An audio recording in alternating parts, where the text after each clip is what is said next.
Kebakaran dahsyat yang melanda gudang gas LPG di Jalan Kargo Taman 1, Banjar Umasari, Ubung Kaja, Denpasar, pada Minggu tanggal 9 Juni meninggalkan duka mendalam. Salah satu dari 18 korban insiden tersebut dinyatakan meninggal dunia pada Senin tanggal 10 Juni. Sejak pagi, pihak keluarga dan kerabat tampak berdatangan untuk menjenguk para korban yang dirawat intensif di unit luka bakar RSUP Profesor Dr. IGNG Ngurah Denpasar. Namun, kabar duka datang usai dokter menyatakan salah satu korban, Purwanto, telah meninggal dunia. Suasana duka menyelimuti keluarga dan kerabat Purwanto. Mereka tampak terpukul dan enggan berbicara kepada media.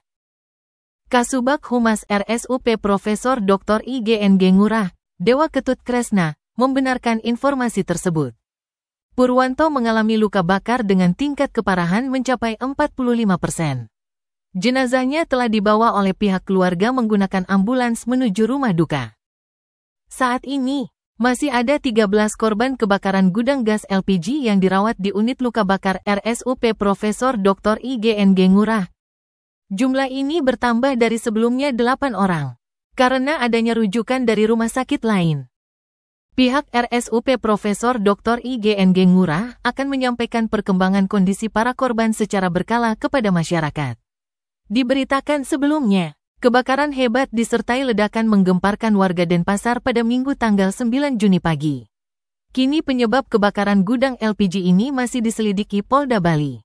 Pihak Pertamina menyebut bahwa gudang LPG itu bukan agen atau pangkalan resmi dan menduga tempat tersebut melakukan pengoplosan gas subsidi ke tabung non-subsidi. Sedangkan Polda Bali mengklaim usaha itu memiliki izin.